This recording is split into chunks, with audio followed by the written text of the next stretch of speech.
अस्सलामुअलैकुम। मेरा नाम है ताहिर अली और आप देख रहे हैं दी वीज़ा एक्सपर्ट चैनल। जैसा कि गुज़िश्ता वीडियो में आपने देखा कि हमने बात की यूके के डिफरेंट टाइप्स ऑफ वीज़ाज़ के हवाले से, आज हमारी वीडियो का टॉपिक उन्हीं में से एक यूके स्टैंडर्ड विजिटर वीज़ा के हवाले से है। आज हम इसके एलिजिबिलिटी क्राइटेरिया के हवाले से बात करेंगे और वो कौन सी अहम बातें हैं या वो कौन से ऐसे अहम पॉइंट्स हैं जिनका आपने UK standard visitor visa apply करते हुए ख्याल रखना है। सबसे पहले तो हम बात करते हैं कि किन बुनियादों पे आप UK standard visitor visa apply कर सकते हैं।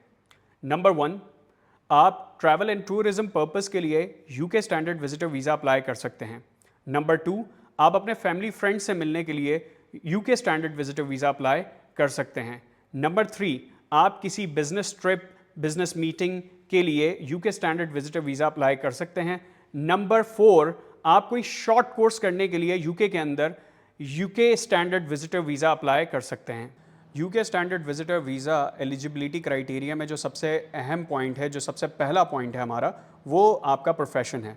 जब भी आप UK standard visitor visa apply कर रहे होते हैं, आपका किसी न किसी पेशे से मुंसलिक होना इसमें बहुत ज़रूरी है। या तो आपका कोई कारोबार हो या आपकी कोई जॉब हो जो ना सिर्फ आपके ट्रैवल एक्सपेंसेस को पूरा कर सके बल्कि आपके फैमिली अखराजात को भी पूरा कर सके। कुछ केसेस में प्रोफेशन मैटर नहीं करता, जहां पर आपकी कोई स्पॉन्सरशिप होती है या आपको इनवाइट किया जाता है, इन सिनेरियोज़ में आपका प्रोफेशन इतना मैटर नहीं करता। ज़्यादा तरजीह स्पॉन्सरशिप के डॉक्यूमेंट्स को, इनवाइटर के डॉक्यूमेंट्स को दी जाती है। अब एक और इंतहाई अहम point, travel history.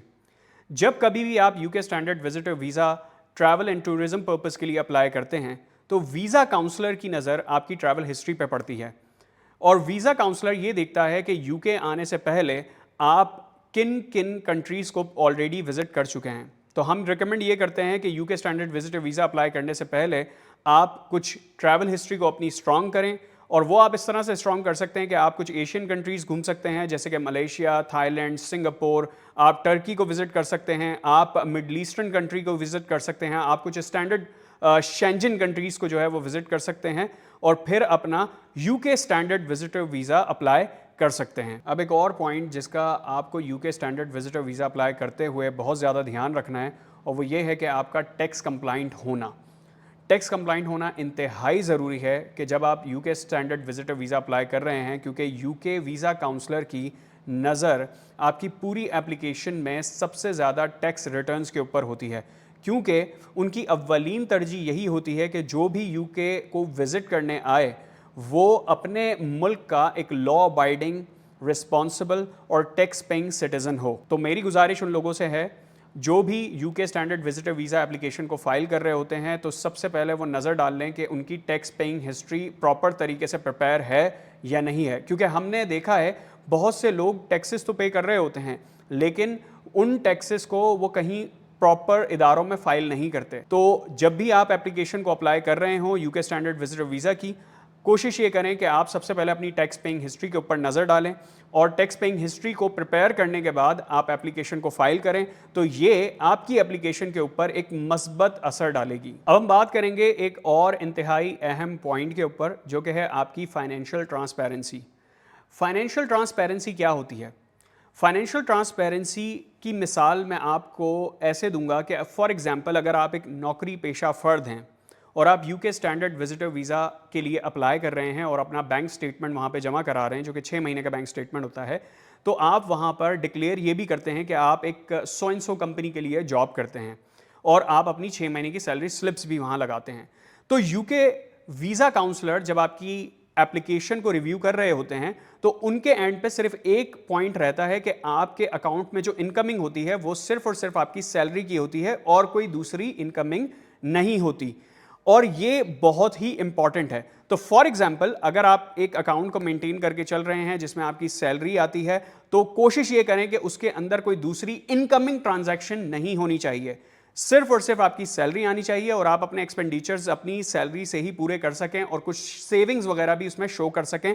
This is called financial transparency and this is the most crucial point, this is one of the most crucial points while applying for your UK standard visitor visa. जितनी financial transparency एक job करने वाले इंसान के लिए जरूरी है उतनी ही एक बिजनेस ऑनर के लिए भी जरूरी है। अब हम दो पॉइंट्स को डिस्कस करेंगे जो यूके स्टैंडर्ड विजिटर वीज़ा में सबसे अहम पॉइंट्स होते हैं वो हैं ट्रैवल बजट और आपका closing balance. Most of the people get confused कि क्या बजट उनके ट्रैवल का होना चाहिए, उन्हें क्या बजट ट्रैवल का शो करना चाहिए और कितना क्लोजिंग बैलेंस जो है वो शो करना चाहिए। हमारे एक्सपीरियंस के मुताबिक, जितना भी हमारा एक्सपीरियंस है अब तक एप्लीकेशंस को फाइल करने का, अगर तो आप अपनी सैलरी का 2x अपना ट्रैवल बजट शो करते हैं तो ये आपके लिए बेहतर है। फॉर एग्जाम्पल, अगर आपकी सैलरी जो है वो 5 लाख रुपए है तो आपका ट्रैवल बजट होना चाहिए 10 लाख रुपए। ट्रैवल बजट से मुराद उन लोगों के लिए बता रहा हूं जिनको ट्रैवल बजट के बारे में ज़रा आइडिया नहीं है।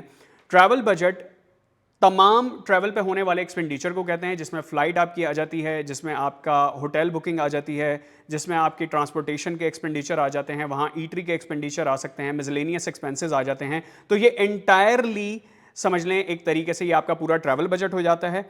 तो अगर आपकी सैलरी 5 लाख रुपए है तो आपका ट्रैवल बजट जो है वो 10 लाख रुपए होना चाहिए। और इसी तरह से क्लोजिंग बैलेंस आपने क्या शो करना है। हमारे एक्सपीरियंस के मुताबिक हम ये रिकमेंड करते हैं कि आपको अपना क्लोजिंग बैलेंस अपने ट्रैवल बजट का 2x शो करना चाहिए। फॉर एग्जाम्पल, अगर आपका ट्रैवल बजट जो है वो 10 लाख रुपए है तो आपको अपना क्लोजिंग बैलेंस डबल यानी कि 20 लाख रुपए शो करना है।